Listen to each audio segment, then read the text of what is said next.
দেখলাম আমার ফেসবুকে মেসেঞ্জারে দেখলাম একটা 12 থেকে 13 বছরের বাচ্চা, ধরো ছোটই হবে, সে আমাকে মেসেজ করছে, hi hello do you love me.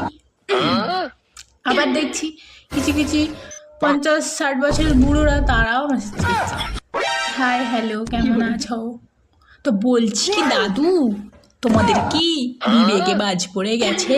হ্যাঁ, তোমরা উপরে যাবার টিকিট কাটার কথা না ভেবে তুমি পুচকো পুচকো মেয়েদেরকে হাই হ্যালো পাঠাচ্ছ, লজ্জা করে না? হ্যাঁ, আর ওই ছোট ছোট পুচকোগুলোকে বলছি, তোরা যে না স্কুলে যা, বুঝলি, পড়াশোনা কর, পড়াশোনা।